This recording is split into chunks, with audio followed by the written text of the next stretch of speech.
നമസ്കാരം. ജന്മഭൂമിയിലേക്ക് സ്വാഗതം.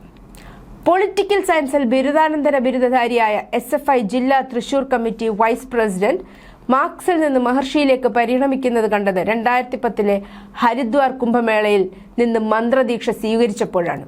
2018 പ്രയാഗ്രാജ് അർദ്ധകുംഭമേളയിൽ നിന്ന് പൂർണ്ണ ദീക്ഷയും സ്വീകരിച്ച് സ്വാമി ആനന്ദവനമായി.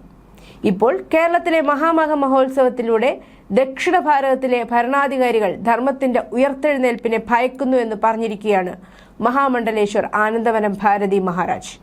തമിഴ്നാട് സർക്കാർ രഥയാത്രയ്ക്ക് അനുമതി നിഷേധിച്ചതിനെക്കുറിച്ചും മഹാമാഘത്തിന്റെ പ്രസക്തിയെക്കുറിച്ചും സംസാരിക്കുകയായിരുന്നു അദ്ദേഹം. സപ്തനദികളെ പ്രതീകവൽക്കരിക്കുന്ന 7 ചാലുകളായി ഒഴുകുന്ന ഭാരതപ്പുഴയുടെ ഉത്ഭവസ്ഥാനമാണ് തിരുമൂർത്തിമല. ശ്രീചക്രപൂജ, ഗോപൂജ, നദീപൂജ എന്നിവയ്ക്ക് ശേഷമാണ് രഥയാത്ര തിരുമൂർത്തിമലയിൽ നിന്ന് ആരംഭിച്ചത്. പിന്നീട് തമിഴ്നാട് സർക്കാർ അനുമതി നിഷേധിച്ചതിനെ തുടർന്നാണ് യാത്ര ഇന്ന് കൽപ്പാത്തിയിൽ നിന്ന് പുനരാരംഭിക്കുന്നത്. ഗണേശ ജയന്തി ദിവസമായ 22-ന് തിരുനാവായ മഹാമാഘ മഹോത്സവ വേദിയിൽ രഥയാത്രയ്ക്ക് സമാപനമാകും. നാളെ രഥയാത്ര എത്തിയതിനു ശേഷം വിശേഷാൽ പൂജകൾ ആരംഭിക്കും. മഹാമാഘ മഹോത്സവം അവസാനിക്കുന്ന ഫെബ്രുവരി 3 വരെ എല്ലാ ദിവസവും രാവിലെ 8:30 നിളാസ്നാനം നടക്കും. ഓരോ ദിവസങ്ങളിലും ഓരോ സന്യാസി മഠങ്ങളിലുള്ളവരുടെ നേതൃത്വത്തിലാണ് സ്നാനം നിശ്ചയിച്ചിരിക്കുന്നത്. വിശ്വാസികൾക്കും ഇവർക്കൊപ്പം നിളാസ്നാനത്തിൽ പങ്കെടുക്കാം. എല്ലാ ദിവസവും വൈകിട്ട് നിള ആരതിയും നടക്കും. പല തട്ടുകളുള്ള വിളക്കുകൾ ഇതിനായി ഉപയോഗിക്കും. മന്ത്രോച്ചാരണവും വാദ്യഘോഷങ്ങളും മണിമുഴക്കവും ഈ സമയം നടത്തും. 2 മണിക്കൂറോളമാണ് ഇത് നടക്കുന്നത്. ഭാരതപ്പുഴയിൽ തയ്യാറാക്കിയ യജ്ഞശാലയ്ക്ക് സമീപത്താണ് നിള ആരതി നടക്കുക. മഹോത്സവം നടക്കുന്ന ദിവസങ്ങളിൽ വിശേഷ പൂജകളും നടക്കും. തിരുനാവായിൽ നടക്കുന്ന മഹാമാഘ മഹോത്സവത്തിന്റെ പ്രസാദം അരയാൽ തൈകളാണ്. തിരികെ പോകുമ്പോൾ ഭാരതപ്പുഴയിൽ നിന്ന് ഒരു കുംഭത്തിൽ തീർത്ഥവും എടുക്കണം. സ്വദേശത്ത് തിരിച്ചെത്തി ഈ ആൽത്തൈ സംഘാംഗങ്ങൾ ഒരുമിച്ച് ചേർന്ന് നട്ടുനനച്ച് സംരക്ഷിക്കുകയാണ് ലക്ഷ്യമിടുന്നത്.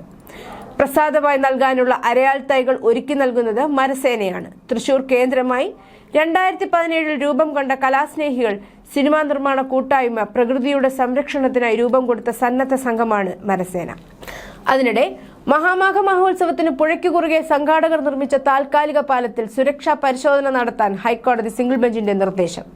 തിരുനാവായ മഹാമാഘ മഹോത്സവത്തിന്റെ ഭാഗമായി നിർമ്മിക്കുന്ന താൽക്കാലിക പാലത്തിന് വില്ലേജ് ഓഫീസർ സ്റ്റോപ്പ് മെമ്മോ നൽകിയതിനെതിരെ സംഘാടകർ നൽകിയ ഹർജിയിലാണ് നടപടി. ഹർജി പരിഗണിച്ച കോടതി സർക്കാരിന്റെ വിശദീകരണം തേടിയിരുന്നു. സ്റ്റോപ്പ് മെമ്മോ റദ്ദാക്കണമെന്നാണ് ഹർജിയിലെ ആവശ്യം. ജില്ലാ കളക്ടർ ഉൾപ്പെടെയുള്ളവർ നേരത്തെ പ്രാഥമിക അനുമതി നൽകിയിരുന്നുവെന്ന് ഹർജിയിൽ പറയുന്നു. എന്നാൽ തിരുനാവായ വില്ലേജ് ഓഫീസർ കേരള നദീതീര സംരക്ഷണ നിയമപ്രകാരം സ്റ്റോപ്പ് മെമ്മോ ഇറക്കി. വില്ലേജ് ഓഫീസറുടെ നടപടി നിയമവിരുദ്ധവും ഏകപക്ഷീയവുമാണെന്ന് ഹർജിയിൽ പറയുന്നു. നവംബറിൽ തന്നെ കുംഭമേളയുടെ ഒരുക്കങ്ങൾ സംബന്ധിച്ച് ജില്ലാ ഭരണകൂടത്തെ രേഖാമൂലം അറിയിച്ചതാണെന്നും ഇപ്പോൾ തടസ്സപ്പെടുത്തുന്നത് എന്തിനാണെന്നുമാണ് സംഘാടകരുടെ ചോദ്യം.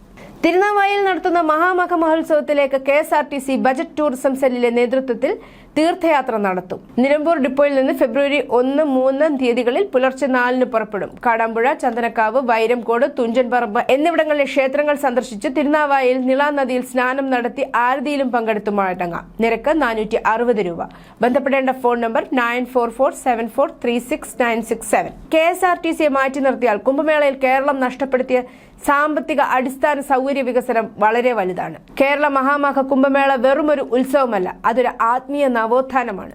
ഭരിക്കുന്ന സംസ്ഥാന സർക്കാരിനെ സംബന്ധിച്ചിടത്തോളം ഈ മഹാമാഘം ആത്മീയ തീർത്ഥാടനത്തിനോടൊപ്പം സംസ്ഥാനത്തിന്റെ ടൂറിസം, അടിസ്ഥാന സൗകര്യങ്ങൾ, തൊഴിൽ, MSME വ്യാപാരം, ബാങ്കിംഗ്, റിയൽ എസ്റ്റേറ്റ്, നികുതി വരുമാനം എന്നിവയെ ഒരേ സമയം വർദ്ധിപ്പിക്കുന്ന ഒരു ആങ്കർ ഇവന്റായി മാറേണ്ടതായിരുന്നു.